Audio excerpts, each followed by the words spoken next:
Hello everybody, I'm WSAV's Ben Singer. You are on an adventure with us today. We are going to be exploring the 6 Coastal Heritage Society sites, some of our treasured local sites here in the Savannah area.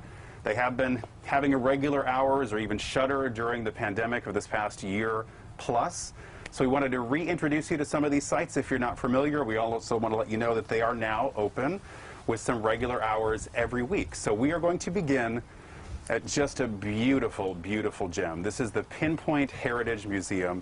We are located on the Moon River in Savannah, and we're going to get to that in just a moment. But this is some of the most beautiful marshfront property in our entire area. And even more significant than that is how rooted in our local history this place is. So we have the expert du jour every day. He's not just the expert for today, but Mr. Hanif Haynes, thank you so much for joining us today and taking us along for the journey to explore this treasured site. So this is where folks walk in. It's kind of an unassuming site. You know, we're off the Diamond Causeway on the way to Skidaway Island or the way back into Savannah. You might miss the turn if you're not looking for it. Several people miss the turn because we're so out of the way and people are not used to coming out here. But we are located right off of Pinpoint Road, off of Diamond Causeway, easy to get here.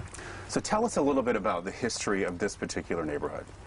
Well, Pinpoint has a unique history. The history starts all the way back on Oyster Island. And several families from Oyster Island that was enslaved on Oyster Island, the Bond family mainly, the Dilwards, and the McKeevers settled this community in the late 1890s. 1890s. And this became key to the local fishing industry here. Well, this particular site was one of several seafood industry. The first industry was owned by the Bond and Anderson family, which is my family, which is located on the other end of the community. That's where the community actually got started. Up the street Pinpoint and down the street Pinpoint. This establishment was owned by Mr. Algernon Vaughn. This was established around 1926.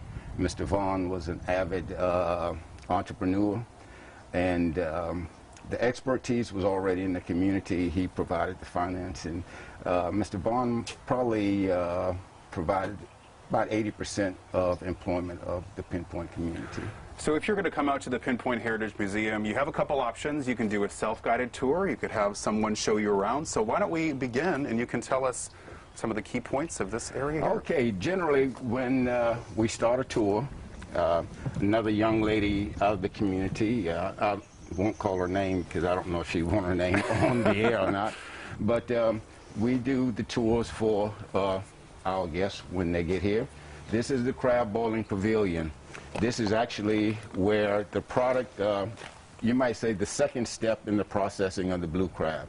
Now this industry provided employment year-round, summer and winter. Summer and springtime, there was the blue crab. The blue crab was processed, and this was the second step in processing blue crab. There was 3 huge pots like this in the area, and unlike Maryland and Virginia, our product is boiled, or ball as we say in the Gullah Geechee language. And once it's boiled, it's carried into the picking and cooling house to be processed by the women. And women did the processing of the crabs. The crabs was divided into 3 portions. Down south we call the expensive part the lump. Some people call it the back fin. And then you had the special, and then you had the claw meat. Now, this is what you would see when you enter the picking and cooling house as a museum. There's quite a bit of exhibits here that you can see. Exhibit connecting Ossabaw to Pinpoint. And this is an exhibit on how the blue crab was actually processed. Now, there was a longer table than this. Once the crabs were brought in from outside, they were placed on this picking and cooling table. And ice was one of the major articles down here at that particular time, because refrigeration wasn't introduced until 1972. Wow. So the ice was used to keep the product fresh and cold. Now, I see on the picture behind you there, so this is women picking crab in the 1970s. Yes. When did operations cease here? How recently was this an active crabbing operation? well, this particular industry ceased around 1985. There were several reasonings behind the closing. There was not one particular thing that made it close, but one of the main factors was the county was treating for fire ants at one time, and they just indiscriminately dropped a poison called Myrex. Oof. And it killed off the blue crabs for about 2 or 3 seasons, and it had a great impact on this particular industry. Wow, so a lesson learned there for sure. Yes. Okay. Then there was minimum wages also. Right. So your family is so rooted in this place, it must be very rewarding for you to be able to share the story with others. It is quite rewarding just to know that my family had an integral part in developing Pinpoint in the early stages. Yes, it's very gratifying. As a matter of fact, behind you there is a lady, Sylvia Bond. That's my great-grandmother. Her father is the gentleman that is credited with leading those families from Ossabaw to settle Wow. in the community of Pinpoint. Her father's name was Ben Bond. Wow. So on the journey from this being more of an active, crabbing and fishery operation, how did it transition into what we see today, this museum? Well, this particular lot was vacant for quite some time, and there was a rich gentleman that visited the community of Pinpoint at one time or another, got a tour of Pinpoint, got a tour of Ossabaw, and he said that the community of Pinpoint history needed to be preserved. And he purchased this particular lot from the Vaughns, and what you see here, all of the exhibits, he provided, all of renovation he provided, but the community came together, and we put together a 35-minute documentary film, Take Me to the Water, and a lot of the artifacts that you see within the museum was provided by the community. And this was dedicated to the public in November of 2011, and we've been open to the public since. Wow. So it went a couple decades where it wasn't being used on a regular basis, yes, at least. Yes, it lay dormant, vacant for about 10, 15, 20 years. Wow. And now you can experience it. Let's go to the water, please. Let's see Yes, that this we'll is some take of the... you to the water. So would this have been, obviously we have the oyster shells, which is a common thing in our area. Would this have been, were there be oyster shells kind of lying about if this were an octave? In the 70s, this would have been all oyster shells. Wow. That's cool. So many of the ones we see today probably were still from when this was operational? To be truthful about it, a lot of the shells that you see aren't Georgia oyster shells. Oh, okay. There's a big difference between Georgia shells and some of the other shells from other oysters. A lot of the shells that you've seen earlier were from Louisiana and Texas. So this is a replication of some sort? This is a replica of a bateau. Now, bateau is a French word, and the French and the Haitians were here during the Revolutionary War, and that's one of the words that remain in the Gullah vocabulary. But this particular bateau was outfitted with an engine, and then we call it a tucker. And this was the transportation that the fishermen would use to go back and forth to harvest the oyster. This particular bateau could hold up to 1,000 pounds of oyster, or about 30 bushels. Wow. Now, these guys were engineers in themselves. This is a stick steer. This is the mechanism that steer the tucker as they navigate through these intricate channels along the Moon River. You say 1,000 pounds of oysters would be Yes. in here with how many people? One person. One person, okay. One person. Wow, and this vessel's named the Shirley Ann. What's the significance of that? Well, the gentleman who built this replica, mother name was Shirley Ann, Okay, so how he nice. named it the Shirley Ann. Okay, that is so cool. Shall we go in here? Yes, now this is the Oyster Factory. Okay. Let me hold that door for you, Arthur. This Got is Art on the camera how, today. this is where the oysters were processed.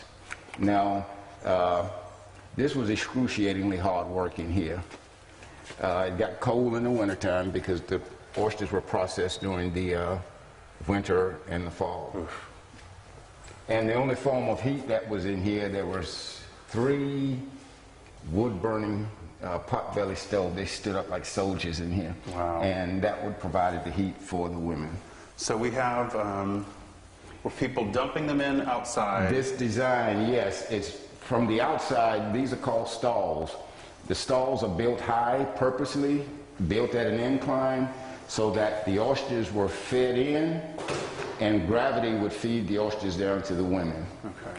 Now, So there are, I mean, I can't count this quickly, but there are a couple dozen stalls in here, so presumably this would be full of folks working. presumably, when oysters were plentiful, all of these stalls would have been filled with women at one time or another. Wow. However, during the oyster season, in the 1900s, our oysters on the coast of Georgia was somewhat slightly overharvested. So our oysters are somewhat in dire straits now, but they are coming back. That's good to see. All right, let's take a look at the dock, because you all got to see the view from here. We are on the famed Moon River. Key location here. This is Burnside Island directly in front of us. And a lot of the people downtown know of the Mercer House, but the Mercers actually, they had a house here on Burnside. Right, Johnny Mercer's property. Yes, and it overlooked what is now known as Moon River, but historically it was known as Shipyard Creek. Shipyard Creek. In the 1890s, off of what we know Moon River today, there was a shipyard, shipbuilding company right off the edge of the tree line over there, and thus the river was named Shipyard Creek. But in the 60s, to commemorate Johnny Mercer for co-penning Moon River, this was named after the... I think people often wonder that, which came first, the Moon River name or the song? Yes. So it was the song. All right, that is so cool. So here's where folks can also learn about the life cycle of an oyster that, as you say, were one time very plentiful in these waters. Yes, and as you see, we're on tidal creeks, and our oysters are submerged for 6 hours, and they are exposed for 6 hours. And if you look right out in the creek here, you can see what Georgia wild oysters will look like. They grow in clusters or they grow in clumps. And this may, I don't know if this is, comparable to the past generations of oysters, but it seems like the local oysters here are a little smaller, maybe a little sweeter than you get from like Apalachicola or some of the other areas where they're really trucked in. These oysters, the local oysters, generally grow long and narrow, and they are cluster. A lot of the natives call them coon oysters because the raccoon loves to eat these oysters also. When folks come here and ask you about the significance of preserving a site like this, what do you tell them? Well, there are several things that come to mind, but generally, I tell the people of the struggle of our ancestors who once was enslaved on Oyster Island. They did not receive 40 acres and a mule from General Sherman's Field Order 15.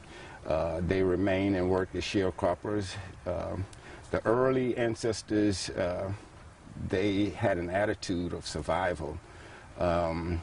They were independent. When they left the islands in the 1890s because of the several hurricanes that hit Georgia, and Oyster was inundated with about 8 feet of water, they were resilient. On the island they were agriculturalists. Once they came to the mainland, they started farming the salt marshes for oysters and crabs, shrimp, and they themselves were preservationists.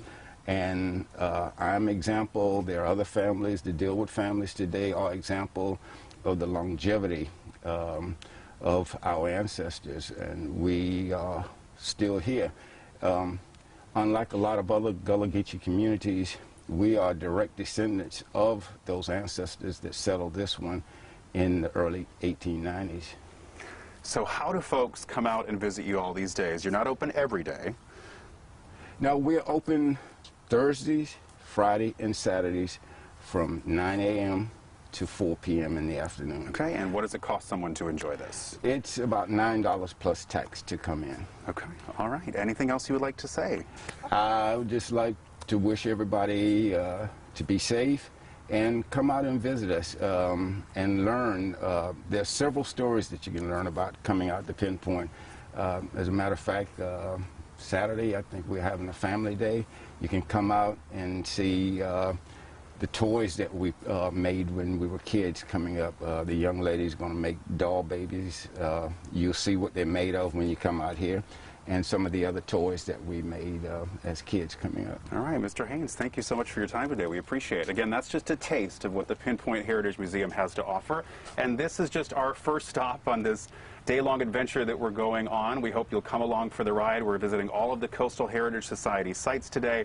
If you'd like more information about times, location, hours, you can always visit their website or ours right here at WSAV.com. So for now, I will sign off, and we'll see you at the next location, which is Old Fort Jackson.